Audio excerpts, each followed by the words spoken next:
تو خوبصورت آواز، خوبصورت کلام، ان کے ادب میں کھڑا ہو کے یہاں پر حاضر ہوا. حضرت علامہ حافظ و قاری صفوت شہزاد قادری صاحب. نعرہ تکبیر، نعرہ رسالت، یا رسول اللہ، نعرہ حیدری، یا عاشقان مصطفیٰ. بسم اللہ الرحمن الرحیم. سب سے پہلے میں قبلہ حافظ محمد آصف صاحب کو مبارکباد پیش کرتا ہوں. ماشاءاللہ نہایت ہی خوبصورت انداز میں قرآن پاک کی تلاوت انہوں نے کرنے کی سعادت حاصل کی. اللہ پاک نے مزید برکتیں عطا فرمائے. اور قبلہ شاہ صاحب آپ کو میں مبارکباد پیش کرتا ہوں. آج جو قبلہ شاہ صاحب نے آدھا سپارہ پڑھا ہے ماشاءاللہ کیا بات ہے. پہلی دفعہ شاہ صاحب فرما رہے تھے کہ کھڑے ہوئے ہم مسلے پہ میں سن رہا تھا جس طرح انہوں نے آج پڑھا ہے 2-3 جگہ پہ ان کو متشابہ لگا ہے لیکن ایسی خوبصورتی کے ساتھ انہوں نے کور کیا ہے. پیچھے جا کے یہ بڑا مشکل کام ہوتا ہے جب حافظ روانی میں پڑھ رہا ہوتا ہے نا پیچھے جانا بڑا مشکل کام ہوتا ہے. تو یہ پیچھے جا کے پھر دوبارہ انہوں نے خود ہی صحیح کیا ہے. تو بڑی خوشی ہے قبلہ شاہ صاحب. اللہ تعالیٰ تو قبلہ شاہ صاحب نے فرمایا تھا کہ بیٹھے رہیں تصور جانا. تو ایک دعا کرتے ہیں مل کر میرے ساتھ پڑھیے کہ اے مولا ایک بار دکھا دے جلوہ کملی والے کا. اے مولا ایک بار دکھا دے جلوہ کملی والے کا.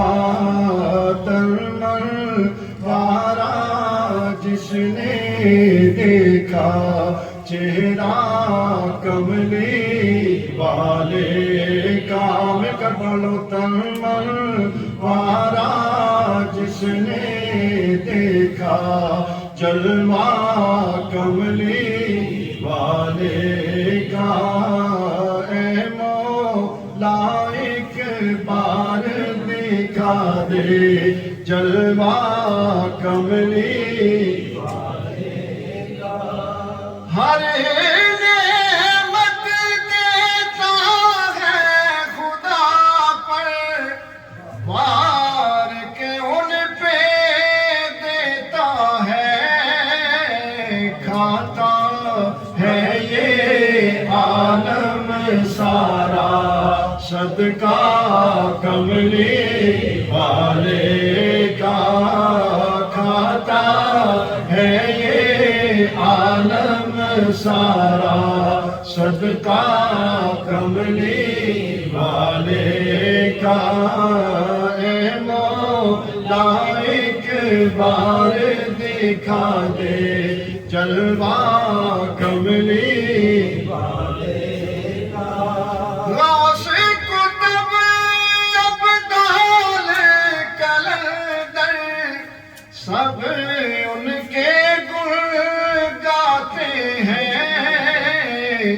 فرش زمین سے عرش بری تک چرچا کملی والے کا. فرش زمین سے عرش بری تک چرچا کملی والے کا. اے مولا ایک بار دکھا دے جلوہ کملی والے کا.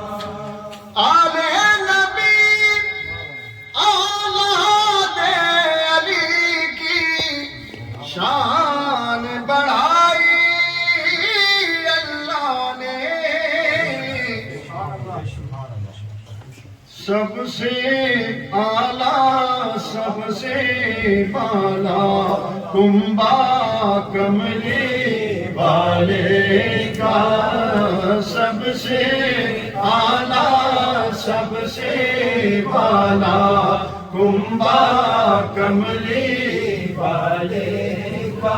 آل نبی اولاد علی کی شان بڑھائی اللہ نے. سب سے آلہ سب سے بالا کنبا کملی والے کا، سب سے آلہ سب سے بالا کنبا کملی والے کا، اے مولا ایک بار دکھا دے جلوہ کملی